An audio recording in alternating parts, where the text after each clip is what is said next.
We've misunderstood what it means to defy, and we need to redefine this term. I always say that I grew up with a masterclass of compliance. I had my hair cut the way they wanted. I did all my homework. I went to school on time. And these were the messages that we often receive, so many of us, is to be good, to fit in, to obey. So we teach our children these messages quite a bit. We socialize them to be very compliant. And then we start equating being good with being compliant, being bad with being defiant. After I started looking at this in more depth, because I was so fascinated by what that word defy meant and how some of my friends found it so much easier than me to say what was on their mind, to do what they wanted to do. After some decades of research and observation, I came to this revelation. As I was reading through all the materials and your book and all of this, it's funny. I found so many things that kind of came to my brain. Like, for example, I definitely was not very defiant as I was growing up. I was very good at following the rules, but not comfortably. And so for me, as I was listening and looking through all the materials, reading through the book, I was thinking to myself, gosh, I had the same haircut until I was 14 years old because I walked into the barber shop and my dad said he'll have a regular boy's haircut. And finally I said, hey, Dad, I don't want that haircut. And it took me 14 years to do that. Right. And so it was interesting because I'm also an entrepreneur, and nothing about defiance or challenging the norms or standing out or standing up for something has ever been an issue with me. I've always done that. But in my home, I was definitely a lot more of that firstborn son. So I just wanted to put that out there as a conversation piece, because as I read through, it was so interesting. And maybe it would help if you just shared a little bit of that background and why we're using this word defy today. Sure, absolutely. And it's fascinating what you say, because there's a few things in that. One is that you're talking about your ability to challenge the norm, be innovative, be creative in your work life, but at home you were very much conforming to what everybody else wanted for you. And I always say that I grew up with a masterclass of compliance. And in fact, when I was young, I remember asking my dad, like, what does my name Sunita mean? And he said, in Sanskrit, Sunita means good. And mostly I lived up to that aspect of what do we mean by being good? It really means doing what you're told to do, going to school on time, doing your homework, not questioning authority, not questioning teachers or parents, doing what the community wants, doing what everybody else wants. And so that's what I did, and I also got my hair cut the way my parents insisted. I did feel tension because I didn't want it cut in the way that they wanted me to have a very, very short haircut, so it wouldn't be messy. But I did everything else. I had my hair cut the way they wanted. I did all my homework. I went to school on time. And these were the messages that we often receive, so many of us, is to be good, to fit in, to obey. And so we teach our children these messages quite a bit. We socialize them to be very compliant. And then we start equating being good with being compliant and being bad with being defiant. And after I started looking at this in more depth, because I was so fascinated by what that word defy meant and how some of my friends found it so much easier than me to say what was on their mind, to do what they wanted to do. And I was fascinated with that I started delving into this. First of all, in my career, I worked first as a physician, and then I went to industry for a bit, and I'm now in academia. And I really wanted to study, like, why do people take bad advice? Why don't we say no? And the more I delved into this, I saw great problems with this aspect of misunderstanding what it means to defy. Because I saw that, for example, one survey found that on average, 9 out of 10 healthcare workers, most of them nurses, don't speak up when they see a colleague or a physician making an error. And I'm sure we've been sat in the hairdresser's chair and sort of saying, oh, when they're saying, trust me with a new haircut, you're just being very compliant. And my brain sometimes thinks, no, stop, stop, stop. But I'm unable to say anything. So it can be in these mundane situations, but also the life and death situations that I'm talking about. And after some decades of research and observation, I came to this revelation that we've misunderstood what it means to defy. And we need to redefine this term. Yeah, well, it's funny because I believe in business, and I've been in the business world for most of my career in finance, and I love the word defy. I love to surround myself with people that challenge me to think differently, and I like to challenge others to think differently. I have a friend of mine, Gary Sanchez, who has a platform about finding your why. And Mhm. one of the things that was fundamental to my why is finding a better way. And when you're trying to find the best way, it's impossible not to be defiant to what's compliant. What Right. everybody, I mean, Mhm. it's very challenging. In fact, traditional school was always challenging to me because I would just look at it and say, I'm never going to use this. I'm great Right. at this. Why am I Mhm. spending all my time doing these things that I'm not great at? So I mean, it's interesting how such a simple word and such a in-depth topic can build out in so many different ways. Yeah, and it's great that you actually like the word defy because many people they have a visceral reaction to it, and in fact, a few people they've picked up my book and read it, and then they will write to me and say, "Actually, I really love this book, but I hesitated to pick it up straight away because it had defy on the front cover, and I don't believe in that." And this is why I think we need to redefine it. And if you look at the Oxford English Dictionary, well, they define defiance as challenging the power of another person boldly and openly. And I grew up in the UK, so I'm not one to disagree with the Oxford English Dictionary all that much. But in this case, I think this is way too narrow and it doesn't honor our agency. And so my definition of defiance is simply acting in accordance with your true values, especially when there is pressure to do otherwise. So we take something, a word that might be seen as risky or negative or rare to some people and transform it into something positive and meaningful and something that's actually accessible and could even be pro social. So this redefining is very important. Yeah, I think it's great, and it brings me to the word impact because it's very difficult in this world to have an impact if you don't stand up for what you believe in, why you believe in it, and sometimes the people that aren't able to do it on their own.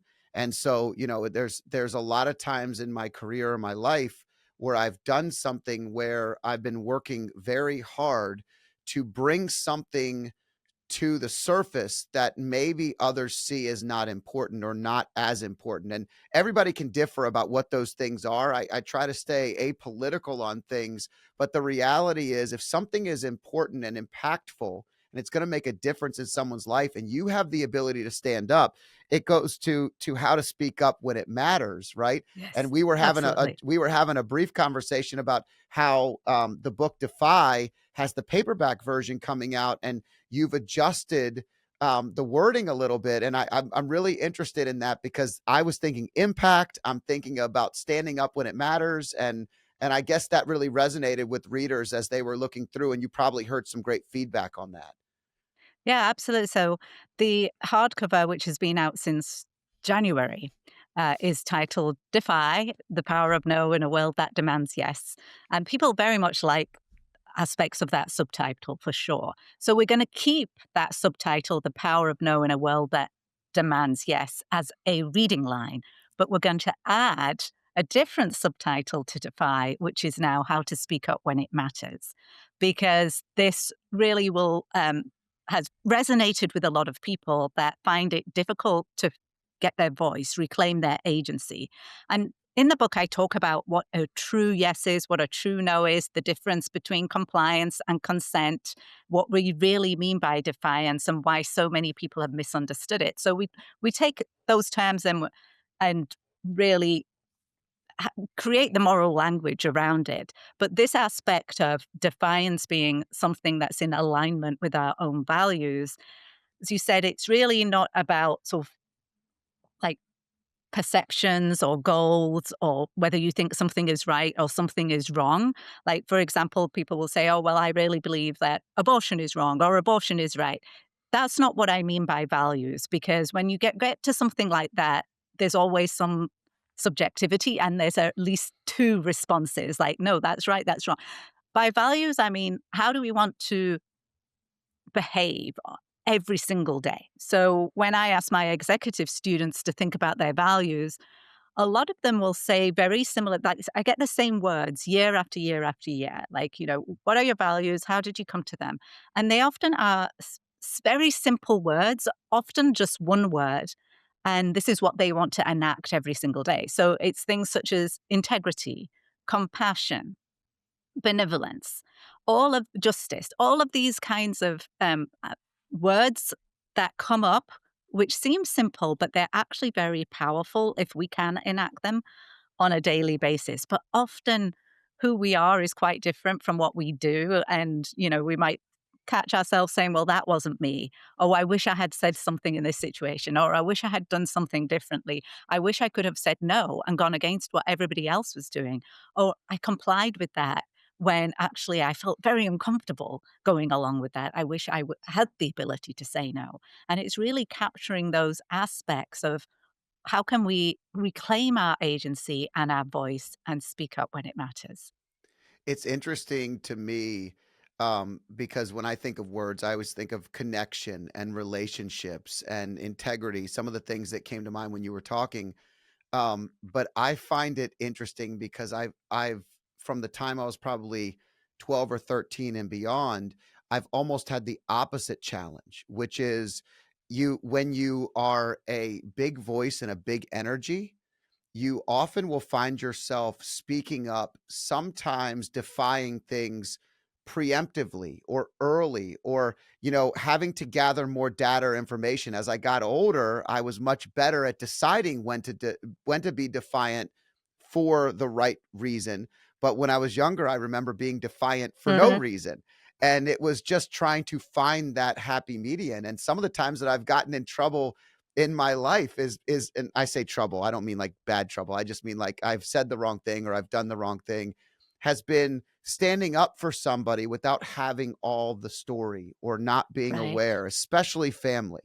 My sister's Yes. got me in some trouble over the years, but I mean, I always support my family first. So Yes. And that's fascinating. And I found many examples of this as well. Like, there's a couple of things there. One is, what do we need to have in order to have our true no, right? What do we need in order to be defiant? And there's five elements of that, which is the same. You need the same five elements for defiance that you need for consent. And we can talk about that in a minute. But I would love to just come back to some of the things you were saying that you might have done when you were younger, because, I mean, I certainly noticed this in my son, or at least I did several years ago. He's still a teenager, but when he was a young teenager, he would do the exact opposite of what I asked him to do. So I would ask him, "Are you gonna do your homework?" And then it was like, "Well, I was going to do it, but now that you've asked me to do it, I'm not gonna do it anymore." And I always found that sort of phrasing very, very strange, because yes, that he's being oppositional. But if you think about it, if you're doing the exact opposite of what I'm asking, you're listening very intently to what I want, which means that there's some compliance there. What you're doing is wholly dependent on what I say. Whereas defiance comes from within, and so does consent. So your true yes and your true no comes from within. Compliance is externally imposed. It's something from the outside, an order, a suggestion, even societal's expectations. But true defiance and consent come from within. So I call that type of action that's done like almost knee jerk in opposition to someone else just because they want to be oppositional or to get more likes on social media or to be, I call this false defiance, because it's really conforming to something else in a way. so your son is practicing false compliance when he's just doing it because you said to do it, not doing it Yeah, because you false said to do false it? defiance. Yes, he Yes. absolutely is, and, he saw me talk about this, in the local library, and then, the next time he was about to say, "Oh, I was going to," he kind of hesitated and just went, "Oh, okay." So, at least he understood the concept of it, and it resonated with him. Yeah. Well, I think awareness is crucial, and sometimes you don't even realize you're doing it, and it's usually happening with the people that you're closest to, is that Mhm. you're listening and you're choosing to do something in the opposite way. It happens a lot in relationships with spouses where, you're gonna do something and then your my wife will say, "Hey, can you do this?" And all of a sudden, you literally were already in the process of doing it, and everything in your body says, "Now I don't wanna do it." And that's Yes. ridiculous, but it's something that happens. I saw Matthew McConaughey doing an interview the other day, and he said when he's always been easy to work for, and he said he goes, "I usually tell the directors and the producers and the people I work with that I'm super easy to work for as long as you don't tell me what to do." What to do. Right, And yes. and he said, "If you tell just make it feel like it's my idea, and then I love it, and I'm good, but I struggle if you tell me what to do." And that was, it was really interesting, but I resonated quite Yeah. personally with it. And yes, so there is some element of false defiance there, and also what psychologists call reactance, which is like if somebody is going to tell you what to do and you feel like your agency is being restricted, we have this psychological process that's called reactance, in that we start reacting to that aspect of it, and then we don't want to do it at all. So I think it's interesting because in business, sometimes I find that, if what you're telling me is of extreme importance or there's valid reason and I disagree with it, but I've listened and comprehended and I've adjusted course because it makes sense, that's one thing. But when it goes against, to go back to the point we were talking about earlier, when it goes against what I stand for. So I'm a big relationship over transaction human. And that means that in business, a lot of times things move to transactions very quickly. And it's all about the deal mhm. or it's all about the transaction. It's all about the moment. And those are not long-standing relationships. It goes against my ability to connect with someone or build a deep relationship to serve them. And so that's when I will definitely now stand the ground and say, "No, this is against everything we stand for, and here's why." That's And wonderful. but I think it's learning as we get older. It's learning the differences between maybe that false defiance and true defiance when it matters. Yes, I think that's definitely true, and I sort of lay out in the book like when to defy. What's the best time to defy. But coming back to these five elements that I Yeah. said that is needed for a true no and a true yes, we can start by looking at, well, what's the difference between compliance and consent? And your true yes is what I call consent. And I take the definition of informed consent in medicine and I apply it to other important decisions that we make in our lives. Because if you, we already spoke a little bit about compliance, right? It's something externally imposed, and people often conflate compliance and consent. They think they're the same thing, but they're actually fundamentally different. And consent requires five elements, and so what we would look for is, first of all, capacity. Do you have the capacity to make the decision? So you're not under the influence of alcohol or drugs, you're not too sick. So you have like the cognitive power, the brain capacity to make the decision. Then, second is knowledge. So you do need information. If you're going to make an informed choice, if you want to have informed consent, then you actually need to have that information and accurate information. But it's not just having access to the information. You need to have the third element, which is understanding. So, a full grasp of the risks, the benefits, and the alternatives. Then the fourth element, if you have the capacity, the knowledge, and understanding, the fourth element is the freedom to say no. Because if you don't have the freedom to say no, then that's merely compliance. It's not consent. If you have all of those four elements and you want to say yes, that's your true yes, that's consent. It's a thoroughly considered authorization of your deeply held values.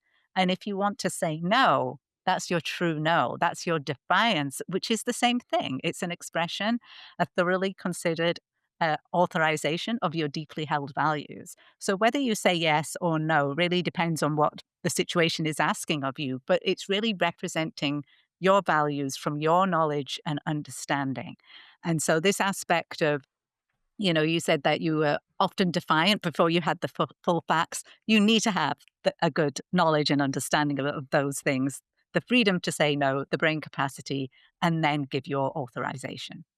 Yeah, that's great. That's great. And so what was the driving force behind doing this research? So when you obviously it's a unique topic. What drove you to really explore it? Well, I started as a junior doctor in the UK. That was my first career. That was my first job. And as I said, like I noticed how compliant we were. Like even as junior doctors, we would go along with things our senior doctors had said that we'd often question in private, but we'd never challenge out loud. It was a very hierarchical structure. And as I mentioned, there was a survey that saw that 9 out of 10 healthcare workers don't speak up when they see something wrong. So these are like big situations here.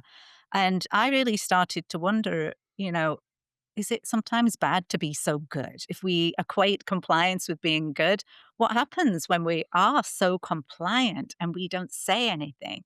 And even if it's not these life and death situations, keeping silent when you feel something is wrong, it can actually be quite destroying. And as I mentioned, you followed like the haircut that was expected of you until age 14. I also did the same, but in these moments, which can be small moments, they can be bigger moments, I always felt this aspect of tension between what was expected of me and what I thought the right thing to do was. And it was really that tension that drove a lot of my research. And at first, I was looking at sort of why do people take bad advice in medicine? Because sometimes we will get recommended something that's not the right thing for us. And even as a doctor myself, when I first moved to the US and I was recommended certain treatments or procedures, I had the knowledge and understanding in that situation. And I still found it difficult to say no, just because I didn't want to make a scene and because I didn't want to insinuate that the other person was wrong. So there's a lot of different reasons why we find defiance so hard, but this is why I wanted to study it, because after studying influence and advice and authority, what I found that substantially changed how I think was that one aspect that we've just completely misunderstood what is good to do and what is bad to do, and to defy is just to live in accordance with your true values when there's pressure to do otherwise. And if we don't realize that and realize it's a skill, it's not a personality trait of somebody being defiant or not. It doesn't have to look a particular way. It doesn't have to be loud or aggressive or even confrontational. Because once we figure this out, this aspect affects our workplaces, as you said, the innovation that comes, the creativity, but it also affects our communities and our lives. And that's why I'm so passionate about it. Are you finding it's a great topic at the university level to discuss? Are you finding engagement and excitement around the word? I feel like the word defy would create energy with youthful people. At the university, so I teach executive students. So the students are a little bit older, and I teach a healthcare leadership course where half the class are physicians and the other half are other types of medical professionals from industry, and we have them together in the same room. So there's already an element of debate and different opinions. So that's already going on in the classroom. I also teach MBAs at the tech campus on Roosevelt Island in Manhattan, and we have been teaching this aspect because we're actually now really looking at management as a calling, like finding your purpose and being able to live your values, because this is very important for both management and leadership.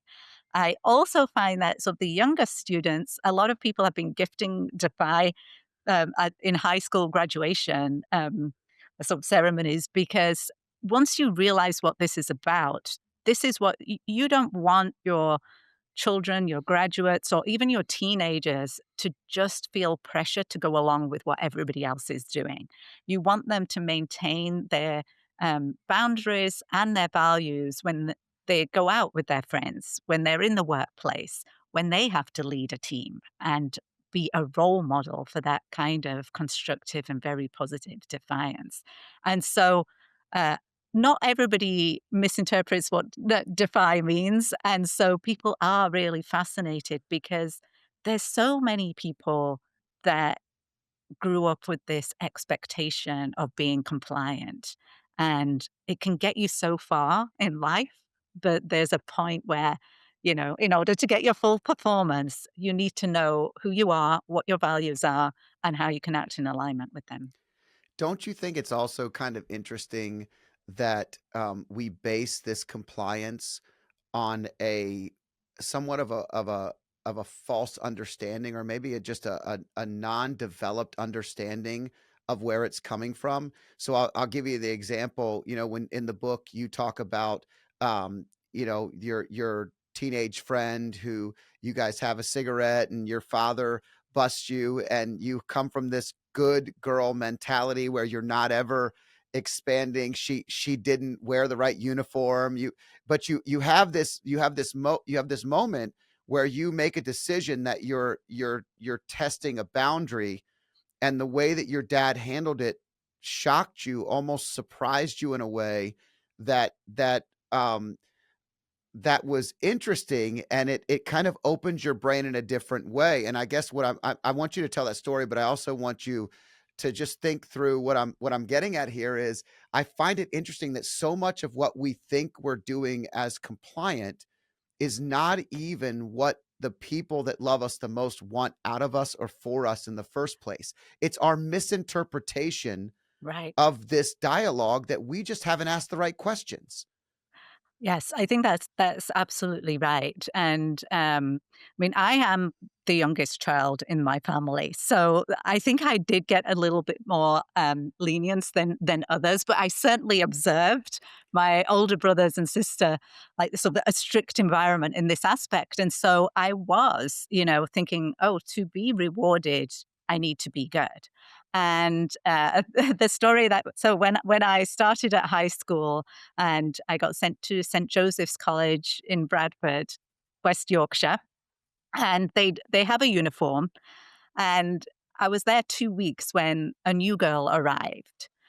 Because she had been off sick for 2 weeks, so she was late, and we had all been told, like, in the assembly that we have, that we had, like, a red sweater that we had to wear, and the head teacher was like, "Oh, I love to see everybody in a sea of red when I look out," and I was like, "That's a strange thing to say, right? She wants us all to look the same," and I remember seeing the video of, the Pink Floyd, "Just Another Brick in the Wall" with the Yeah. school children in there, and that would come to my mind.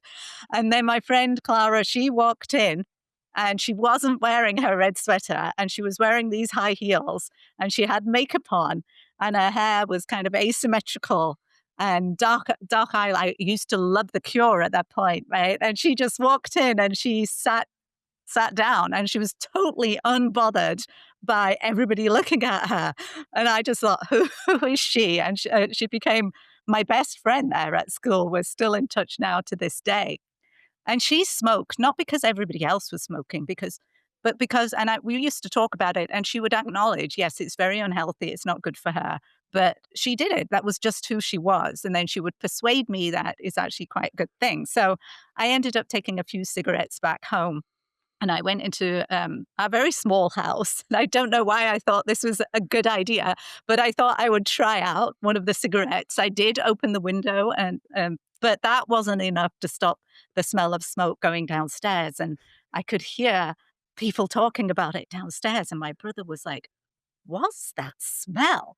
Is it smoke?" And I was thinking, "Oh my goodness!" And and then they couldn't believe, like, who is the person that's smoking? It can't be Sunita, the good one. It can't be her. And I was just so scared as to what was going to happen that I just ended up going to bed early and not coming out of my room so I wouldn't have to face it. And then the next morning, I was kind of a little fearful going down for breakfast, thinking, am I going to get told off? What's going to happen? And my dad didn't say anything at first. He was just, I remember we had cornflakes, we were eating the cornflakes, and then he just said, Do you remember when we used to go together on the bus, you never wanted to sit upstairs on the bus? And that's because at that time, if you sat upstairs, you could smoke. And I thought the smell was horrible. So I always insisted that we had to sit downstairs. And he said, "Do you remember you never wanted to sit upstairs because of the smell?" And I said, "Yes, I remember." And that was the end of the conversation. And I realized for the first time that he wasn't telling me to be good. He was just telling me to be myself, like, and making me question, well, who am I?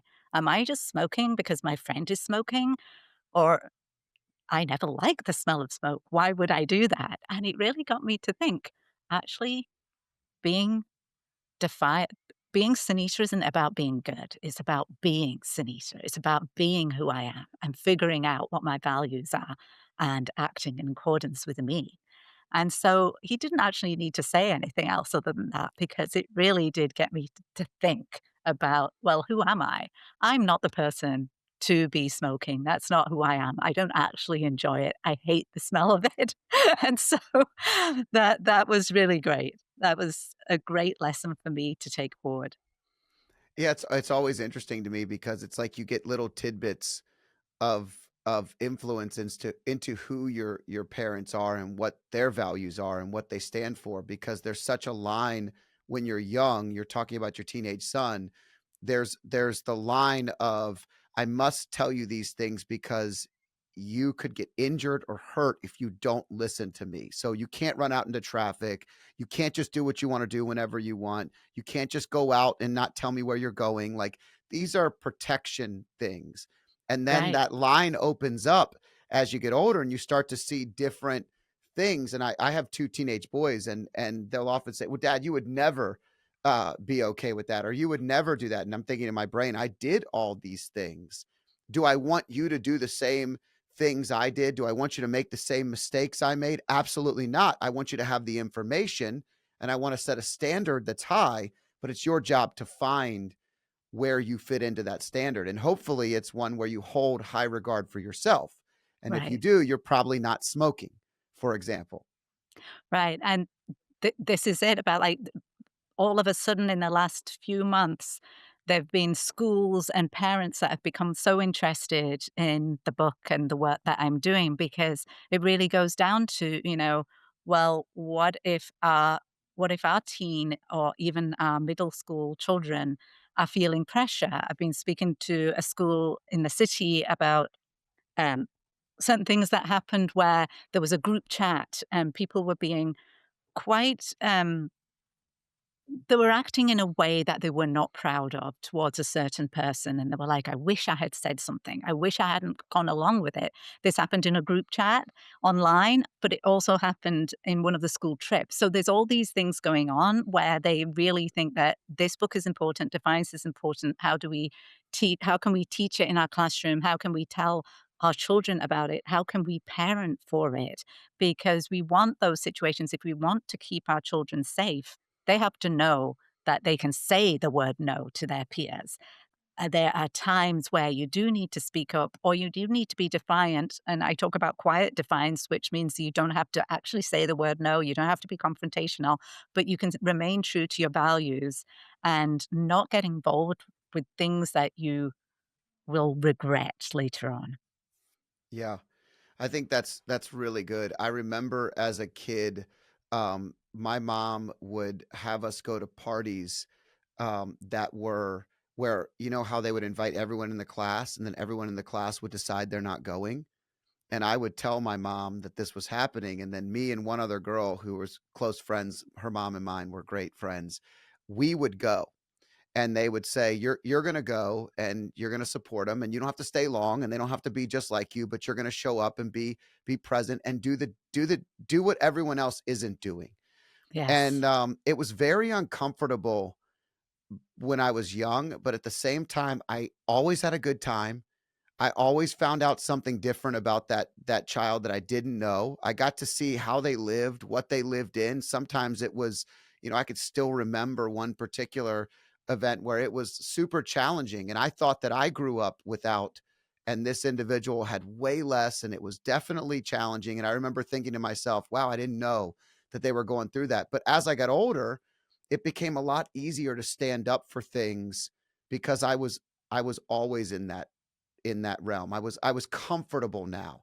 And Mhm. so that's something I'm grateful to, that influence growing up to have that mentality. I don't think a lot of kids, I think with social media today and the inability to kind of even stand up in a quiet room, like it used to be a lot quieter. Today it's so loud. If you stand up for something, it's like kids are unfollowing you and you're alone and it's public.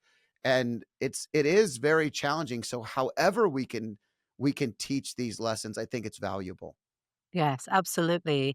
And knowing when to defy, where and when to defy, and the best way to do it is very important too. So, yes, there's some aspect of understanding who you are and what your values are, but also very much an assessment of the environment and the situation, whether it's safe, whether it's going to be effective, determines is this the right time to defy? And so, understanding that and what you're responsible for, and whether it's going to be effective, whether it's going to be safe is critical. Right? So these skills, just everybody can benefit from them. I want to make them accessible to everyone, to the people that always thought like that's not me, I can't do that. Well, yes, yes you can, right? It's not just for the brave, it's not just for the extraordinary. You don't have to have a strong personality. It's actually available and it's necessary for all of us to have this skill. Yeah, it's interesting too. I am a lot of the kids who really dig in and are working so hard to get to the best universities in the country are so good at just following the rules Right. that entrepreneurs, business owners, CEOs, when we go to hire somebody, one of the biggest things that we have to teach is how to think outside the box, Yes. to not just do something because we're told to do it, but to truly assess the situation and identify, is it the right thing at the Right. right time, or should we be looking in a different direction? Yeah, and, like, people might say, "Oh, yes, I want a compliant workforce," but you actually don't want a compliant workforce because, the cost of the compliance is something that people overlook, right? I mean, many people will talk, "Oh, but being defiant is risky. There's too many costs. You can lose your job. You can lose a relationship." Well, yes, that might be true. Defiance is inherently risky. There's ways to reduce that risk. But what you're overlooking is the cost of compliance. And that cost is really real, right? So you do have regret, stress, burnout, anxiety, depression, chronic inflammation, all of these things. If you're constantly giving away your values, if you're constantly complying with other people when you think it's the wrong thing to do. And when you have a workplace that is allowed to speak up, like is going to stop the manager from walking off a cliff, then you're going to have more retention, more job satisfaction, less stress, and all of these things, more innovation, more creativity. You actually want this in the workplace. You do not want just a yes person employee because that's not going to last very long and your business is not going to last very long.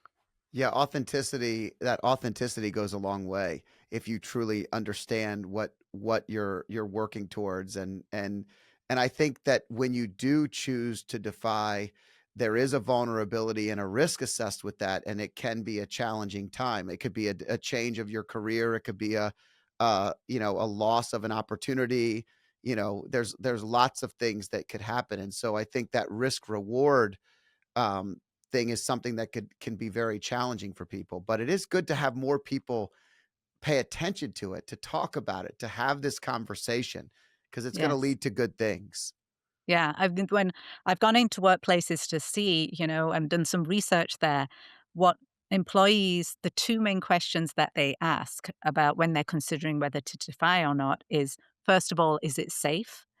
And will it be effective? Because they will definitely talk about safety. So I interviewed nurses and nurse managers about why are nurses not speaking up? Why are nurses in your unit not speaking up about errors? And well, the nurses would say, they would talk about safety, psychological safety. Am I going to lose my job? What are going to be the consequences for this? And then others will say, actually, it's not that I'm scared. I've spoken up many times before, but nothing ever changes. So as a leader, as a manager, you have to create an environment where, first of all, it is very safe for people to speak up. Well, not just safe, but it's actually rewarded. You reward dissent because you want to know. Like if the best units are the ones that actually report the most errors because people feel safe to report it. And then you do something about it. How can we reduce the errors? How do we make this effective for people that if we have shortages or we have these shortcuts or because it's taking too long to fill out the paperwork for this medication, then you create something that makes it better. That so the defiance goes somewhere. It's not just that people will speak up and nothing ever happens. So they're the two really important questions that comes into people's sort of defiance cost benefit calculus in a way. So that's what people are thinking about. That's great. Yeah, I could see that being a great challenge is when you do speak up but nothing changes, that can feel sometimes even worse because you put yourself out there, you spent that energy, you wanted to see change, and in an environment for nursing, for example, like we're using as a reference, this is life and death. If being just a little bit better could save someone's life. Right, exactly, and there's ways to defy within an institution that doesn't require sort of full out, like, confronting someone. So there's little steps like advocacy and then talking to a few people, like, I have a framework for this, and yes, for some people, and I've spoken to some, people in different industries that they do go right to the last step, which is sort of a principled exit, but it doesn't have to start with that. It can start with one person making a difference within an organization by speaking up. Yeah, that you bring up another good point, and that is, I think nowadays, maybe sometimes people are too quick to make the principled exit without having made the impact they could have made within the Right. organization. And so going through the steps could actually allow for them to feel more valuable at their career. They could have more success and really make an impact beyond just the principled exit, where this is not what I stand for. I'm just walking away. That's such a powerful Yes. statement. Yeah, absolutely. And there's uh, something that organizational psychologists that we call the ASA um, model, which is a first of all, it's attraction, selection, and attrition with regards to who remains within an organization, who's recruited and who remains. So first of all, you're attracted to a particular type of job, and then you get selected if you're kind of similar to the other people or you think in the same way. And then if you don't fit, then there's attrition. And so it makes workplaces kind of very much the same, right? Everybody's the same. It becomes homogenous. And how do you get different ideas? How do you get more innovation? Is right recruiting people that are not the same as you. And this sort of model is really quite a little bit depressing, and we don't need to have it because one person can remain. You don't have to accept this ASA model. You can remain and just ask a few questions because once you are there, you are changing the environment just by being there. And so it has this ripple effect on people around you. Even if you just ask like a simple question like, have you ever considered this? Oh, can you clarify that? It might not change the mind of the person who is saying these things, but it also affects the people around you. And so it does have a knock on effect. And so everybody doesn't need to leave straight away and make the workplace more homogenous. You can stay and make a difference. In the leadership of our company, it's such a great point you bring up. And we had a tendency of asking the question in reviews or annual reviews, whatever it was. What do you love about what you're doing, Mm, and what would you love to be doing more of? I love And that. and Yeah. then what's happening is that we found multiple times that people didn't love what they were doing, but they were great in so many other ways. So we would build a position or a new role in and around what they love doing because they're so much more productive and effective, efficient, successful. Their energy's better, and it makes the whole company better. And so these were little things that I think sometimes companies are quick to go to the attrition side when someone's not fitting in, instead of understanding what attracted you to this person in the first place may not have just been that they're going to be good at this one role, but maybe it's that their energy or their their expertise in something else really adds another layer to everything you're already doing.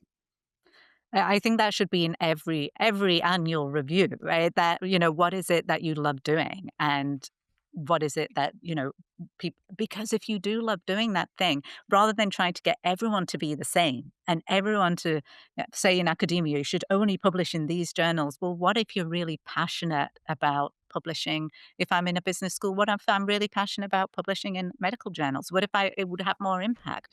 What if I wanted to write a book for children? Like, what is it that would have the biggest impact and make me feel really enthusiastic, the energy aspect of it? And we should have this in every annual review, because then we're getting the person to do the thing that they're best at, that nobody else can do as well as they can, and putting them into those positions.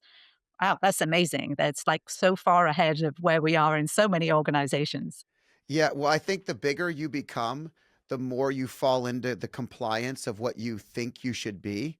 So it's sort of like dressing the same every day to work. You know, the more successful you become, a lot of times people start to all look the same when they go into the office, and everyone's wearing the same outfits, and there's this compliance that comes with it. I had one of my youngest employees one time tell me, "You know what I love about your company is that you are not like where I came from, where these annual reviews were so stuffy and everything else. But I want to tell you that the last year I felt like we were moving more towards that than what makes you great as a company."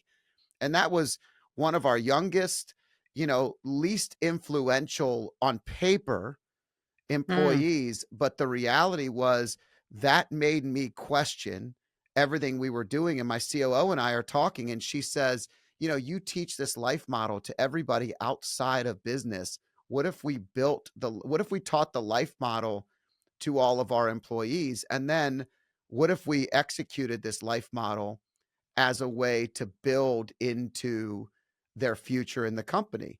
And it was something that we asked everybody, and they were like, They don't have to do it." We gave them the choice, but everybody agreed. Everybody wanted it. Now we're finding, who do they love? What do they want their purpose to be beyond their day job? What is their why? And how are they showing up? And how can we help them as their employer? How can we help them in a bigger way?